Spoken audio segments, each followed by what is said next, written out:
And if this is happening, then a takeover is absolutely possible. I don't know. I hope you are not following this way. And Sir, they arrest you almost everywhere. If you try to hold a sign up, they come and beat you and taser you.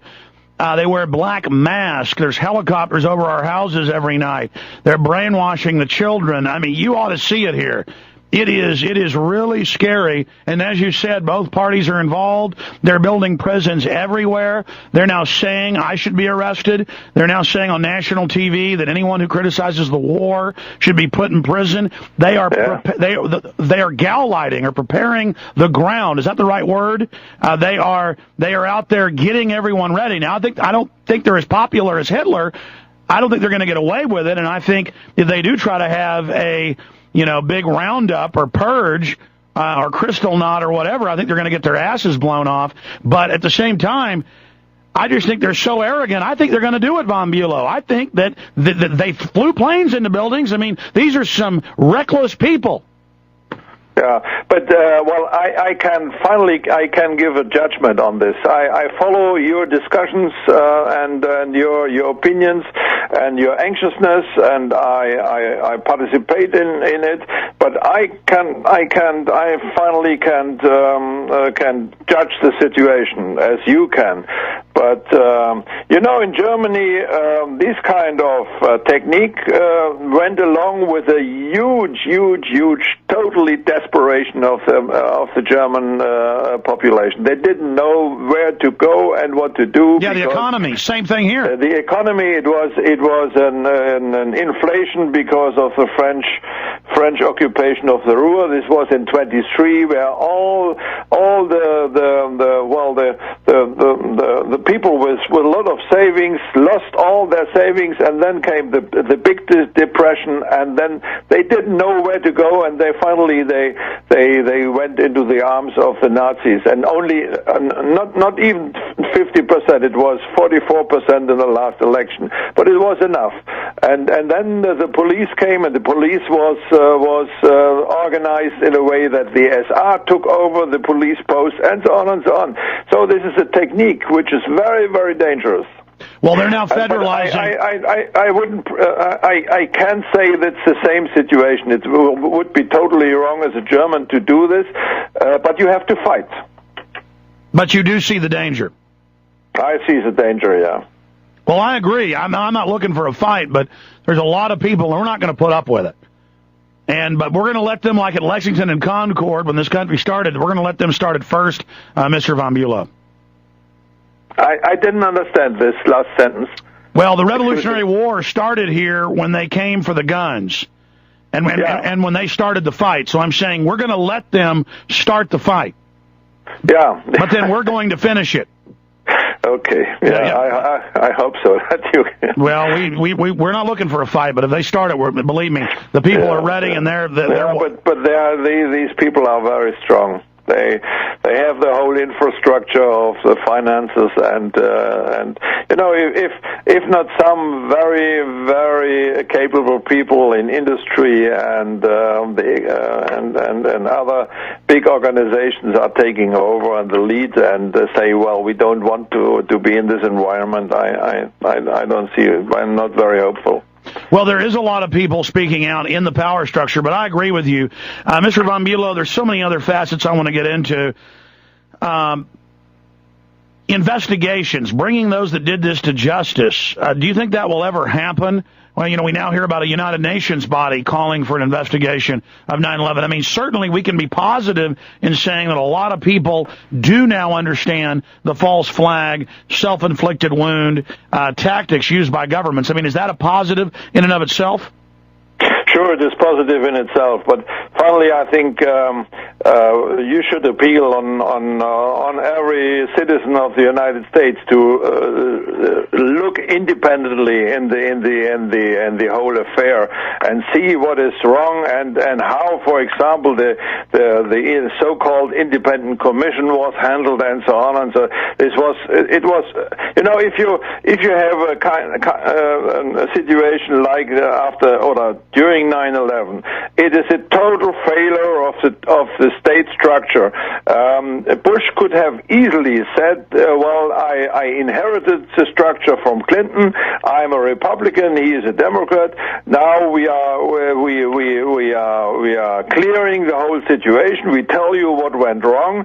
Instead of this, they are hiding behind secrecy and hiding away the tapes and so on and so on. For example, the Federal Aviation agencies, these people I think during the break in the midday, they sat down and said, well, this horrible thing, what went wrong? What was wrong on this day?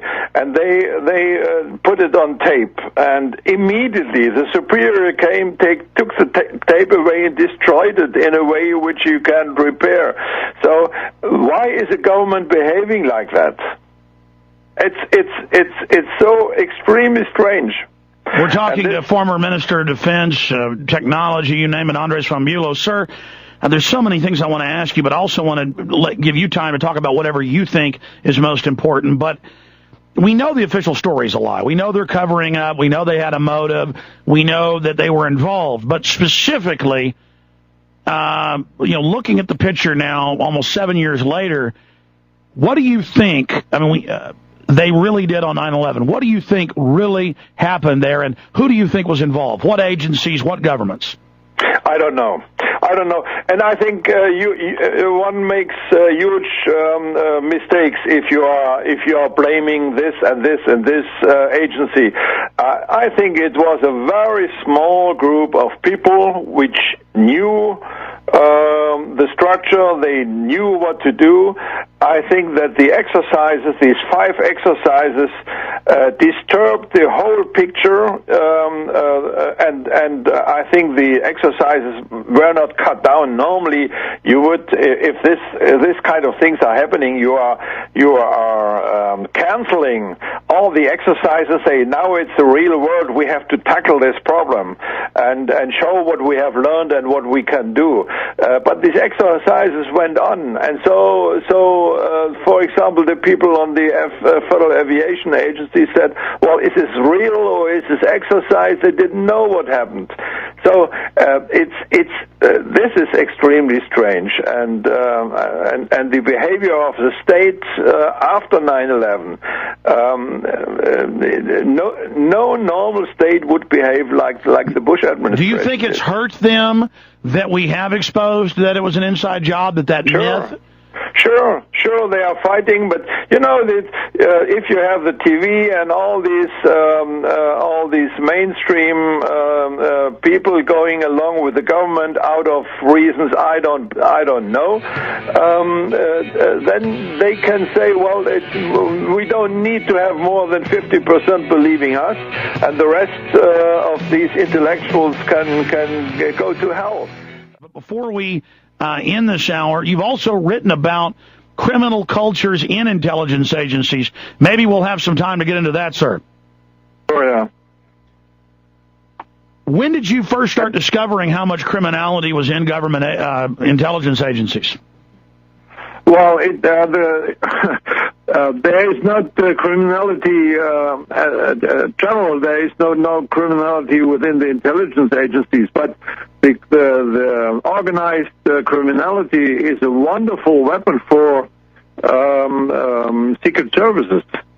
So they're using organized criminality is always opposed, or normally opposed, against the state government. So you have an enemy of your enemy, and this organized crime people, they know exactly where the weak points of your enemy are. You can break in, you can make deals with them, you can use them for drug transports, you can privilege them in order to bring drug money or drugs in areas where you again can use it as payment for things which criminality does for you.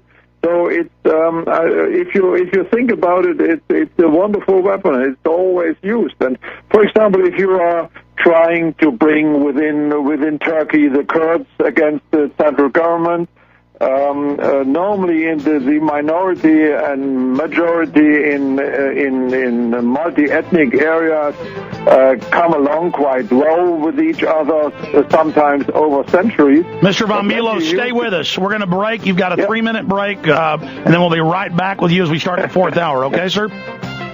Thank you so much. Okay, we'll be back with Mr. von Bulow. We really appreciate him spending this much time with us. The 4th hour, the new 4th hour, starts in about 70 seconds. We'll have a video intro of everybody watching on the web at prisonplanet.tv. If you don't have a prisonplanet.tv membership, it adds a whole other dimension to this transmission, so be sure and get a prisonplanet.tv membership today. It's 15 cents a day. All right, we'll be right back with the former Minister of Defense, Andreas von Bulow.